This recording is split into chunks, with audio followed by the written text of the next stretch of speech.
Summerfest runs. Oh yeah. Saw those shows with the Nevilles. It was great. With who? With the Nevilles? No. No? Wasn't that the younger, the kid who was playing guitar? No. With Brian Stokes? Oh, with Art's son. Yeah, right. Yeah, right. Ian. Okay, Ian. That wasn't the Nevilles. Oh, it wasn't? No, that was the Funky Meters. No, but he doesn't play with you all the time, right? No, not all the time. Okay, that's Oh, but you've been seeing Ian out with the Nevilles? Yeah. Oh, okay. Yeah. Yeah, it was good stuff.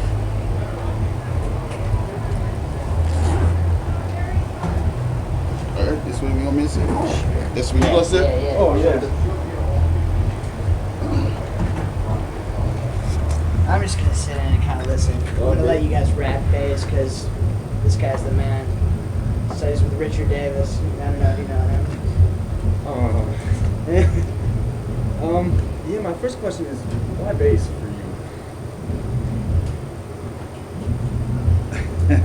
you?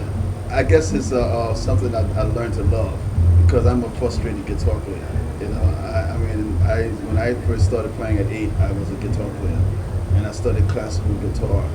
And naturally, when you're playing classical guitar, you're learning bass lines as well. You're learning how to function inside the bass world too.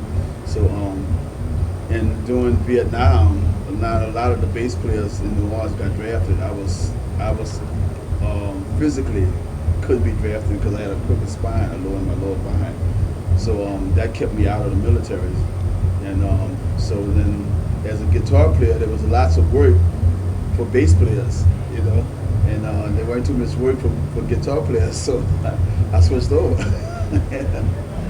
So it was a matter of dollars and cents, Did you just learn to love it, or after time, what was it about it?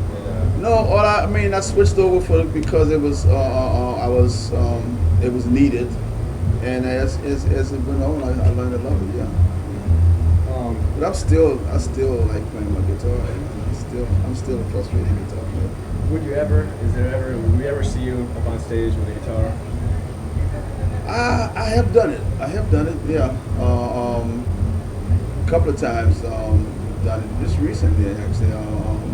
I was playing in a trio with Brian Stokes and Russell Batiste. We was calling ourselves PBS, and we did during the course of the night we would do in one song we would do a switch. Russell would call it a switch, and what would happen is that we'll all swap instruments, and I've ended up on drums and on guitars, so yeah. And I imagine you break a lot of guitar strings. I do. I bust them up all the time. I break keys. But when you're playing bass, can you just walk on stage immediately, just begin? Depends on who I'm playing with. When you're working with a group of players that are solid in where they are, then it's easy. It's absolutely easy.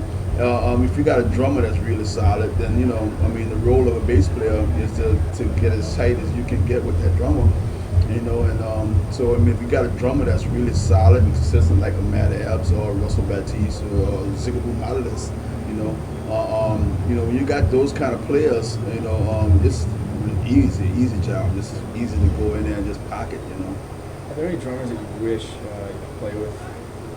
That I wish I had played with? Yeah.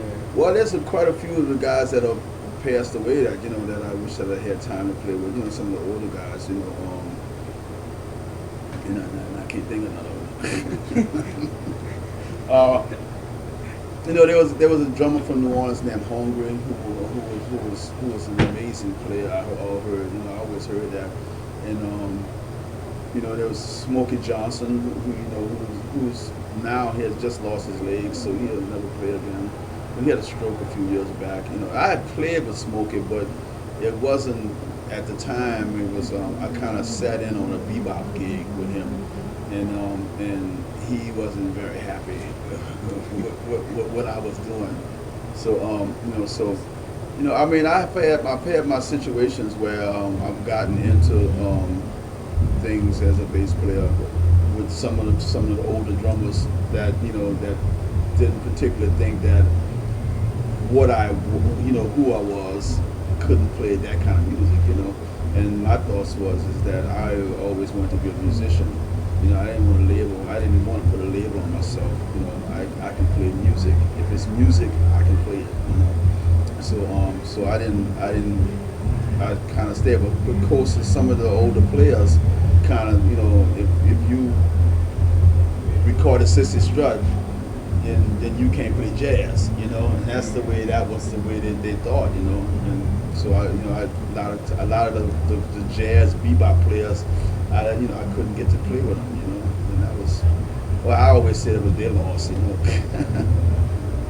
But I would have loved to have played with those guys because they were badasses, you know, and I could play that shit.